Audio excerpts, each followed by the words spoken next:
this podcast, we will be looking at storytellers, stories, and the reasons that oral storytelling is important in our world today. You would think with all the technology we have available that stories do not have a place anymore, but they are needed more than ever. For in storytelling is where we find truth, we find reality, and we find the heart of what it is to be human. Welcome to the heart of storytelling. My name is Alyssa Curtain, and let's go on an adventure. Welcome to this week's episode. This week I speak with Marcus Pibworth, who is in England near the Welsh border. I really loved talking to Marcus about his work working with men and fathers and men in men's spaces, and I think it's a really valuable thing that he's doing. So if you are in the UK and you are a man, want to do some work with Marcus, it would be a really great thing for you to reach out to talk to him, because I think he's doing wonderful work there. He's also a graduate of Emerson College, which is where I went, and it was good to hear someone else's experience of it, because the experience of going to Emerson is something that joins all of us who've been there together, because it's quite a special time. I hope you enjoy this episode with Marcus. Welcome to this week's podcast. This week we're speaking with Marcus Pibworth, who is in Herefordshire on the English side of the Welsh border. Welcome to the podcast. Thank you for having me. So tell me about your storytelling journey. How did you begin? I, like with most people I've met in the storytelling world, it was a roundabout journey. It wasn't something that during my school days I was sort of told you can grow up to be a storyteller. So I discovered it through various different ways, but really it was through, I started a project around mental health. It was around sort of 2016, 2017. I had this sort of period of sort of quite strong depression, and I wanted to understand that. So I initially got into it through exploring stories about mental health. I got funding for a project where I basically called Ministry of Change, where I went around recording stories of different, meeting and interviewing people and recording for a podcast about, which started off more specifically around sort of depression and anxiety, and soon became just a sort of conversations about how people navigate the difficult parts of life. And alongside that journey, I was also creating biographical stories about my own experiences and being invited to share them. And it was sort of around that time that I started meeting people that were calling themselves storytellers. I was involved in another project, and with a youth project, and that one we went to Schumacher College, and we met which was in a place in Devon, and we met a storyteller there called Martin Shaw, and I met a couple of other people called storytellers. And I was interested in story, and I was interested in collecting people's stories, but I had never really realized that you could use traditional story in any capacity beyond just sort of, I didn't realize it was something I could sort of dedicate my life to. And when I sort of, somewhere along that journey, sharing sort of personal stories, I began to realize that actually I really liked traditional stories, and I could see that they were a gateway into getting people to explore what was going on inside. And certainly for me, a gateway to being able to better explore what was happening with me in relation to myself and the world around me. So, yeah, and then so in 2019, I sort of ended up at Emerson College, which I believe you also ended up at. Yes, I did. Pulling the storytelling threads, and I did their 3-month storytelling beyond words immersive course, which really sort of helped sort of ground me in this world of story. And since then, I've been sort of working as a professional storyteller, performing stories, and also doing more applied storytelling, working with sort of different groups of people. Wow. So what was your background before you moved into this? You said you had projects. What sort of background is that? Before I moved into the storytelling world, well, Yeah. I'm sort of various different things. I was for about 4 years. I lived in China teaching English, and in Beijing, and while I was there, I sort of got involved in this community called the Art of Hosting Community, which is a process which sort of invites groups of people together have to hold conversations. Basically, it's a way of a process of holding groups in difficult or challenging conversations. And I think that was part of the process. I mean, I still use that work in my work now. And I I was imagine. alongside that doing this thing called graphic facilitation, where if you've ever been to a meeting where you see someone drawing the proceedings, which I think I was quite good at it, but I realized after a while I really didn't like doing it. It just wasn't my thing. I think it was that point I realized just because you're quite good at something, it doesn't mean that you should be doing it. I've had that same realization. Yes, I Yeah, it understand that. was terrible for Can't- my mental health. Yeah. But yeah, so those sort of things, like yeah, different things. But I think they were all, I mean, that one I sort of that I described as some visual storytelling, and then around that time I was also creating workshops for people to create their own personal narratives using sort of visuals and things like that, which Mm, again it feeds into what I'm doing now, but it was mm, different in a different yeah. way. Yeah. I'm interested because I have suffered from depression and um I have told one of my personal stories related to that, and it was one of the most exhausting things I've ever done. And I never ever want to tell that story ever again. I'm just, how do you find the experience of telling personal stories when you talk about really deep, heavy stuff? I mean, I think that's one of the things that appealed to me with the moving towards more traditional storytelling, is because I did create was telling my own personal story for a number of years, and Mm, start off with it was quite hard.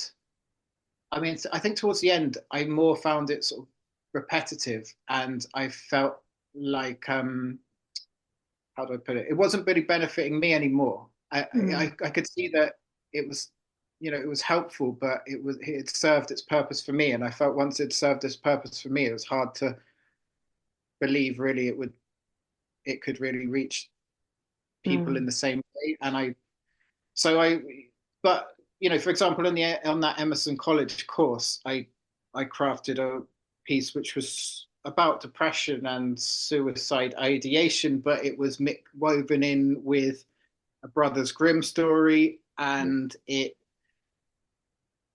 was a really powerful experience, because that one I didn't feel the same. I didn't feel it was hard to tell. I mm, felt it was cathartic to tell. I felt that, at the end, I remember people would come up to me. I told it various times in various different places, and people would come up to me and say, like, I don't quite understand how that happened, but it was really deep and powerful and sort of upsetting at times, but also I left feeling uplifted, and I laughed more than I've laughed for a long time. And I felt yeah. that's a thread that I feel I keep through it, because I think these stories are a journey, and I like to take people somewhere, but you have to bring them back. And I think that's the same with my experiences, my own experiences, that Mm, they can get dark, but there has to be a mm. way. Yeah, to bring people to be in safe as well as bringing yourself into safety, I guess, as well. Yeah, yeah. I Yeah. mean, you don't want to take people somewhere and then just leave them there, because I mean, there is.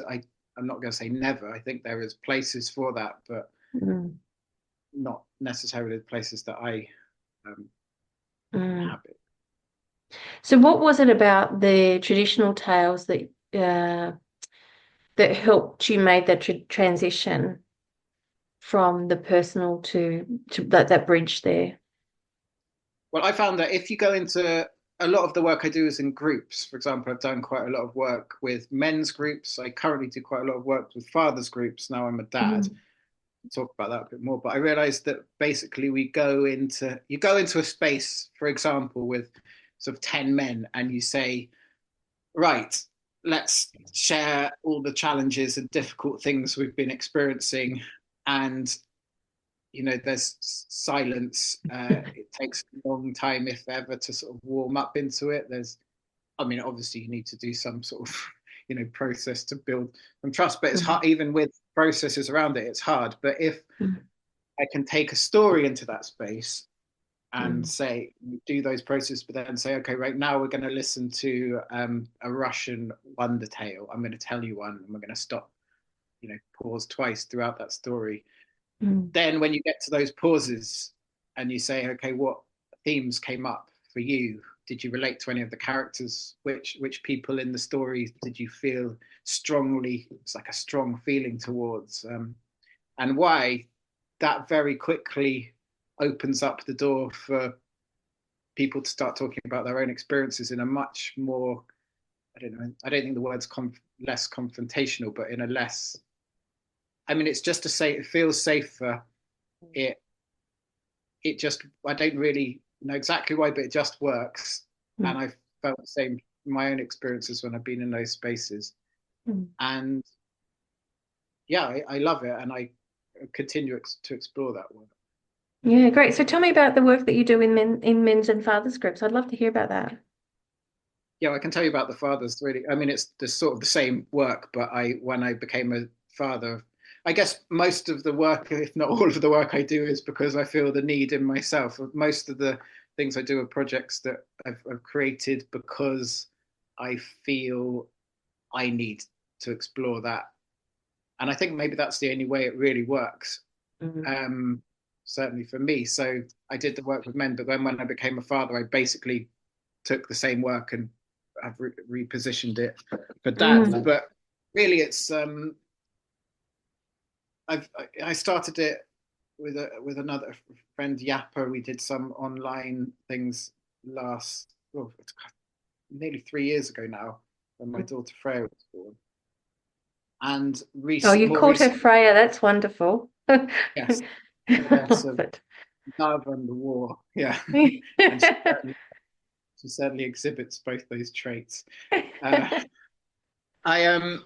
Yeah, so at the moment the form it takes is that where we live in Herefordshire, we've got we're surrounded by mountains and sheep essentially, and there's a woodland behind, and then in our garden we've got a yurt. Pointing, no one can see. We've got a yurt, and at the moment I basically invite, every month we have a group of dads come together, and we do that. I tell a story there, and it's called Mythic Fathers, and we get together around the fire at this time of year in the yurt. For the last session I've started making soup, and other people bring food to share.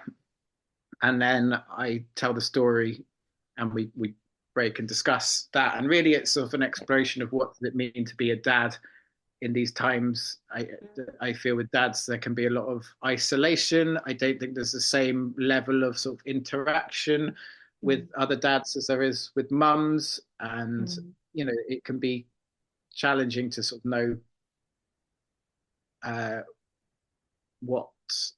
how to be a dad. Basically, am I completely mad?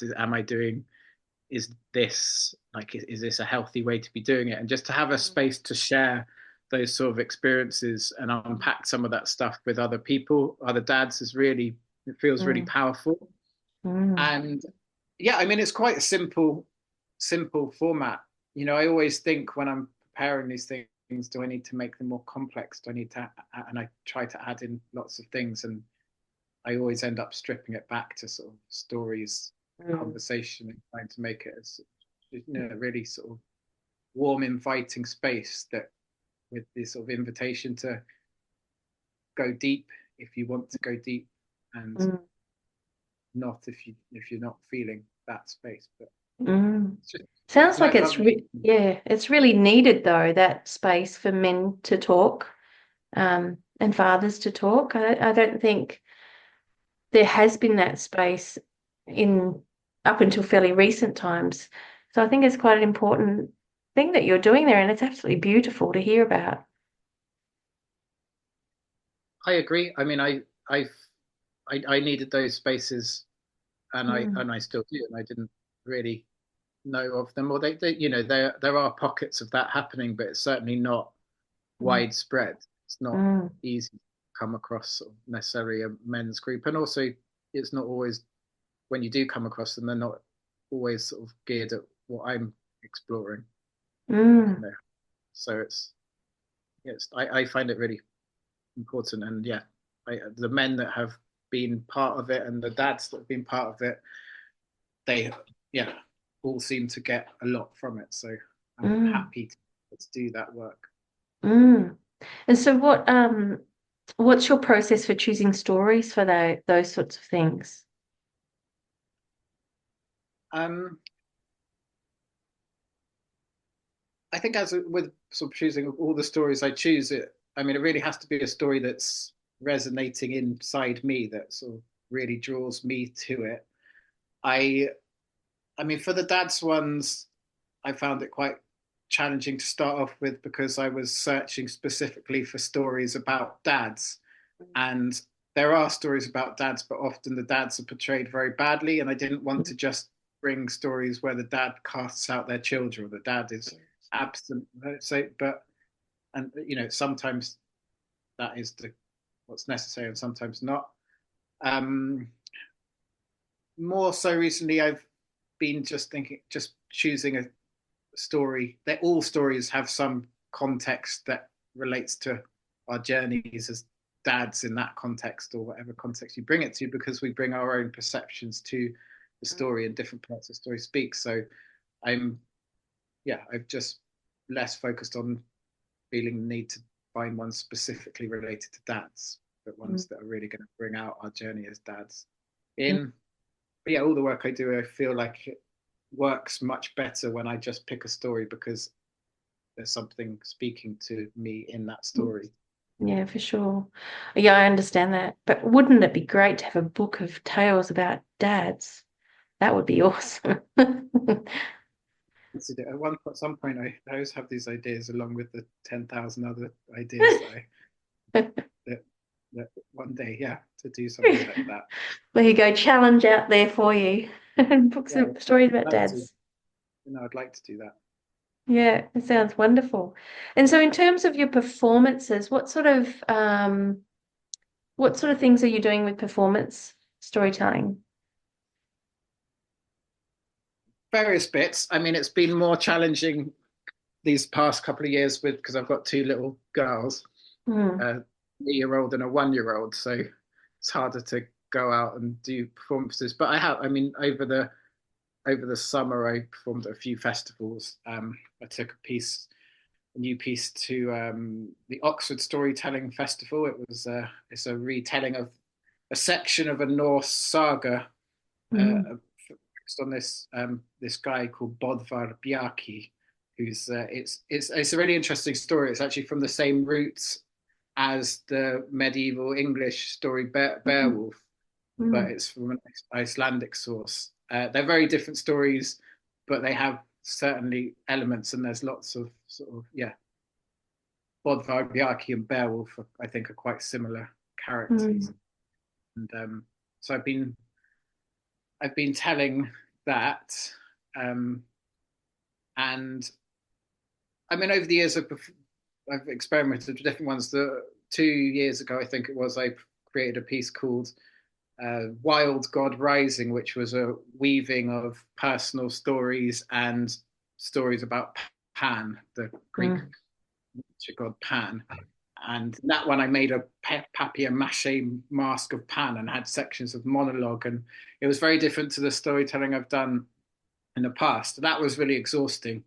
And, mm, the ones, the Bodvar Bjarki one I've read is much more of a sort of straightforward mm, me telling a story I love. mm, Um, and then I also, I go to lots of smaller events and tell mm. stories, that I haven't Do you, spent yeah. preparing. I love. Yeah. So do you have much of a community where you live? I mean, I've only been where I am for a year and a half, so I'm slowly building up.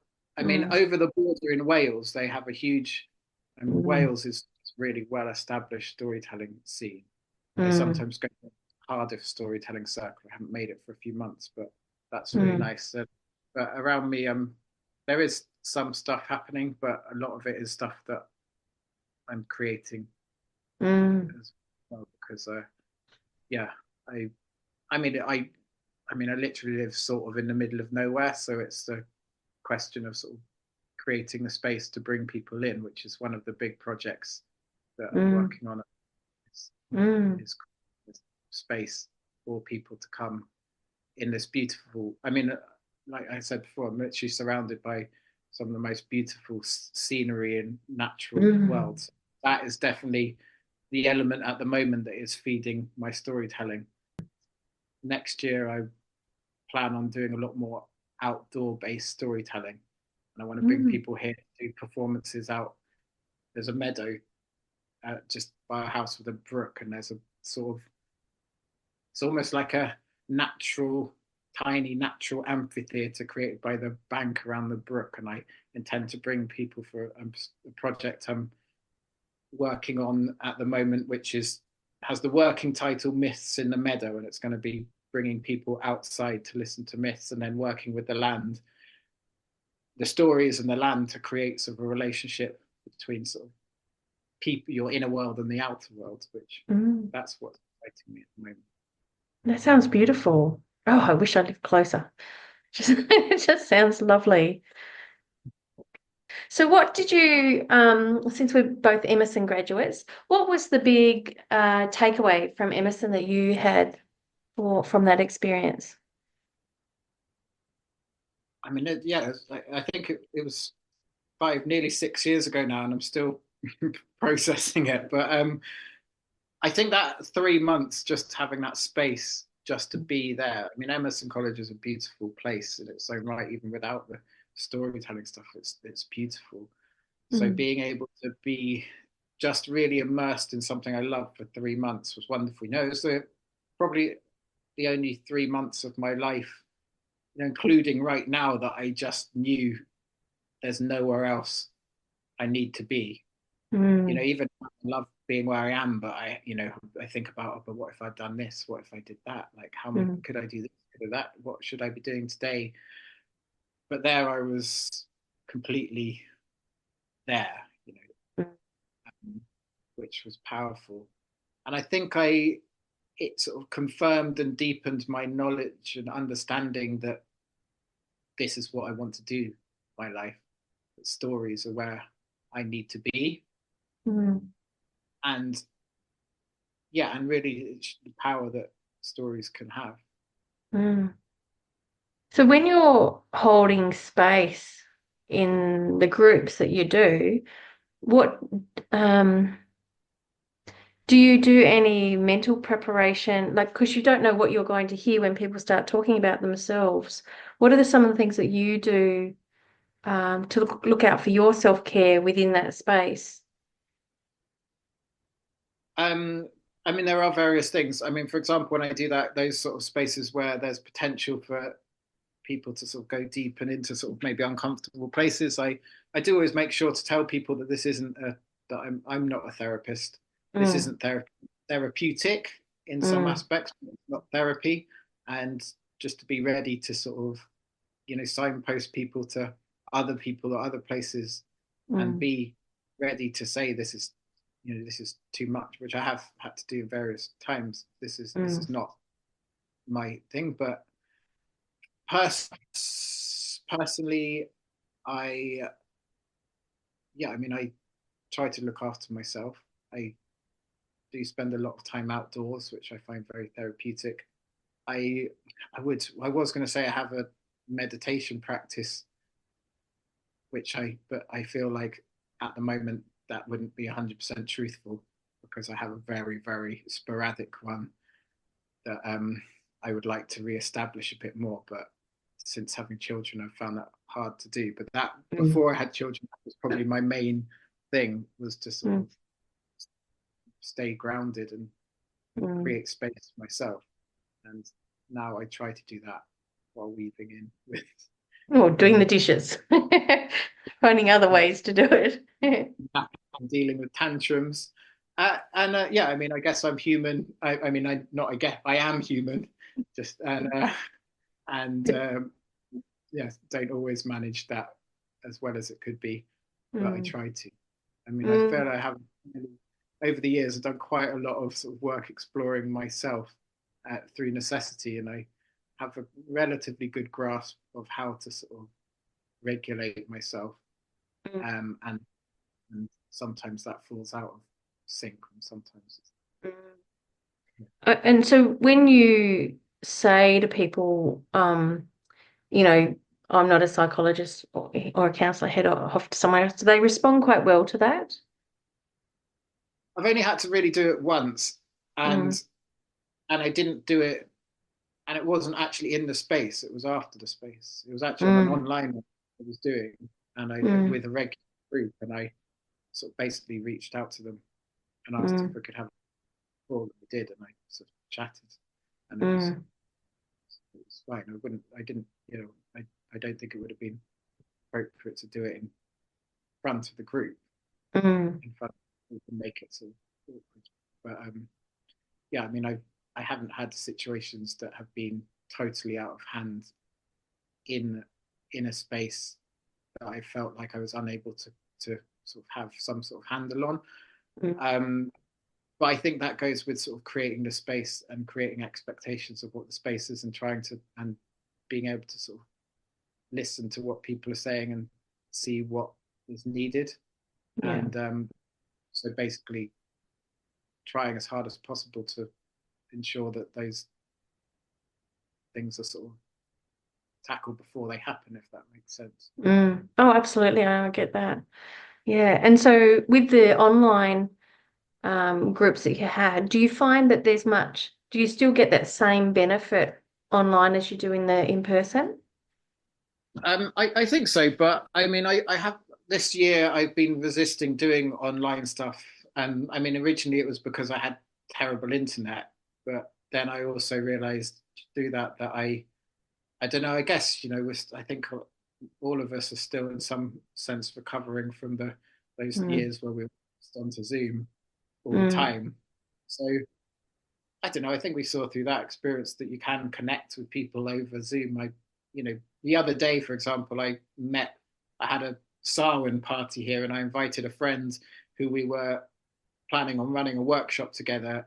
That will happen next year instead because of various things. But I realized when she came to my house, oh, hang on, this is the first time we've met.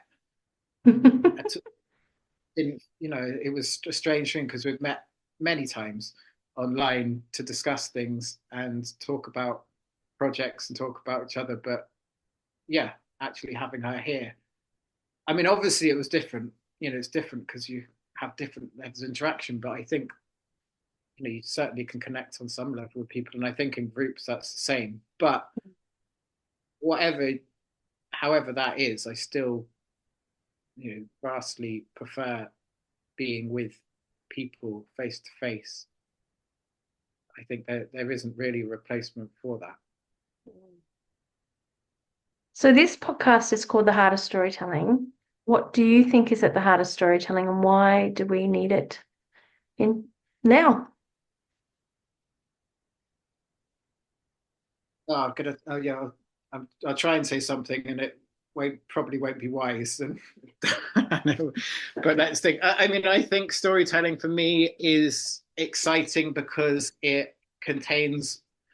Firstly, it contains all of our human experiences, and I think that it contains all of the potential of what we can do Mm, as humans, what we can be as humans, both the sort of what we would maybe describe as the sort of good and the bad and the mm, ugly. That's all in there, and and I think it highlights the fact that it's all in each of us as well.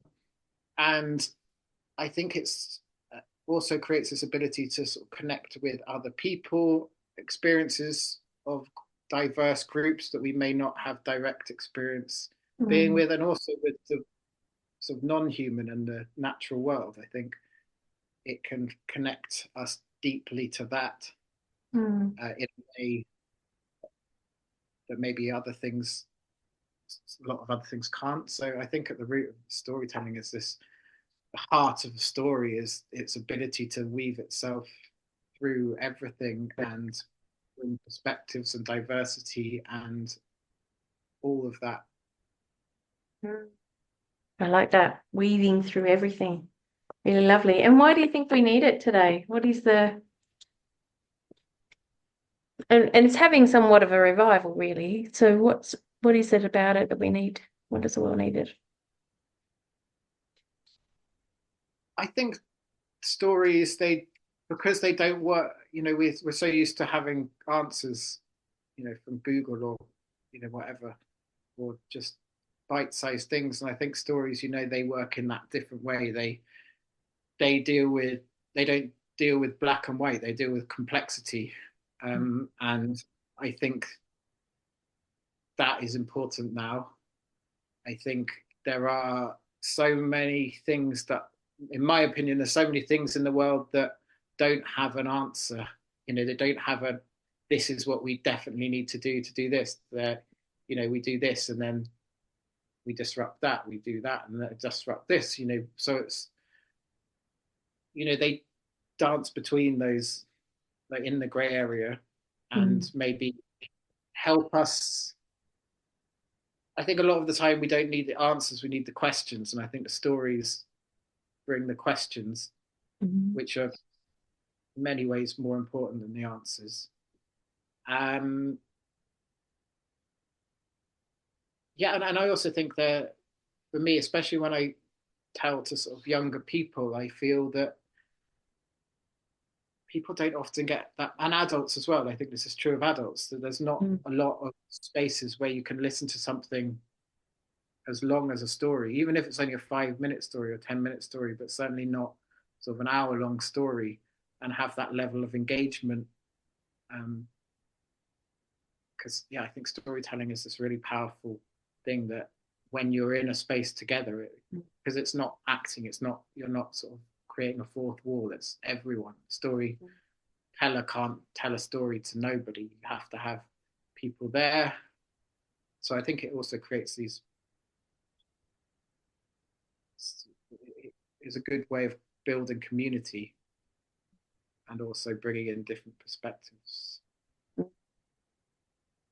Lovely. Because your children are quite young, do you think that perhaps you might do a lot of toddler things, moving with your children as they grow, doing the same their ages? You mean storytelling for toddlers and things like Yes, that? yeah. I mean, I have tried a bit, and I do it sometimes, but I definitely feel like it's not my sort of calling, if that's the right word. I mean, I like telling stories to my own children. My daughter is my 3-year-old Freya, she's very keen. She would describe herself as a storyteller. When we went to the Oxford Storytelling Festival in the summer, she got really upset because I got given a purple wristband and she got given an orange one. And when I said, "Oh, it's because the purple ones are for the storytellers," she looked at me and she said, "I am a storyteller."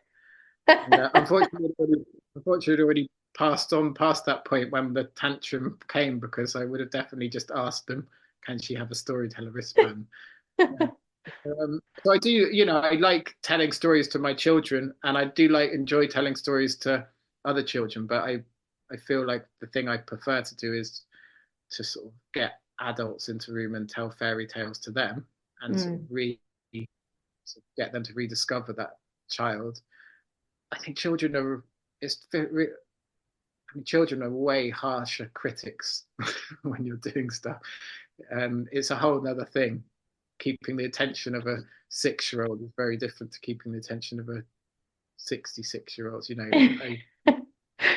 They're different things altogether. But I got to say, I mean, before I had children, I rarely did any storytelling with children, and now I do it much more, and I do enjoy it. So, what I mean, I imagine you've had some really positive experiences with people where you've had a lovely interaction. Do you want to share something that was really special to you? Special moment? I mean, I feel like I mean, most of the time after the storytelling or something, I have people that come up to me and share stuff. I mean, the in the I know the fathers groups, I have people come to me and say that this was really powerful.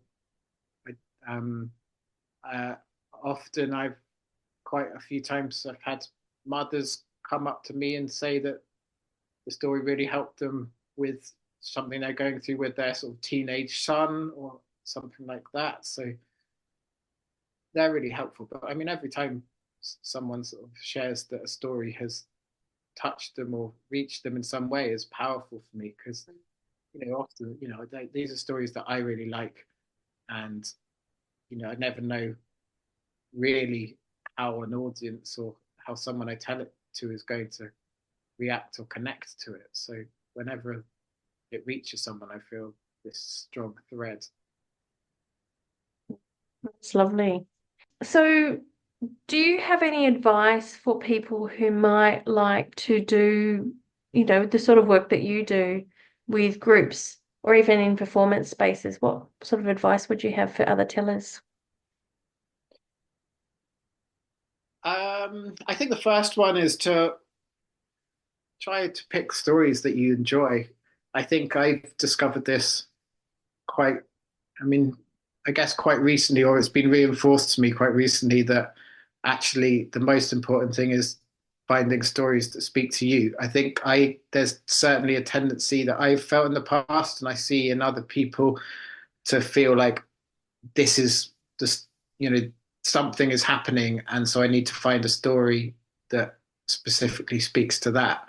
And that can be, I feel sometimes I can go and feel like I'm trying to wedge a story into a space rather than pick a story that really is just fun to tell and has, because to some degree you can tell any story in any space and it will speak to the right thing or the people that need to hear it. So pick a story you love. Make sure you love the story. I did a mentorship uh, with the storyteller Jan Blake, who I think you've been on here, and I think that was the main takeaway from that. I mean, she taught me she's an incredible person, and I learned so much from her and still do. But the main thing was just to have fun, and it seems simple, but definitely I'm a person that gets stuck in my head often and sometimes forget that, hang on, I'm a storyteller. This is what a great thing to be doing. It doesn't need to be so stressful and yeah, so have fun. And like you were talking about, look after yourself. Another message that I need to remember to myself often. And also just keep on telling stories. I think the most important thing is to just do it.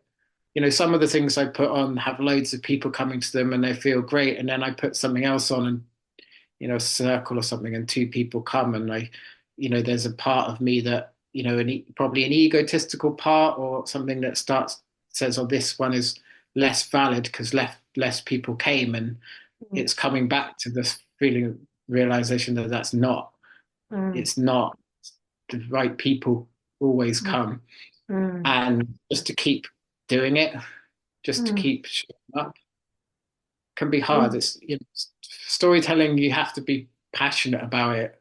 It's not financially a wonderful career path.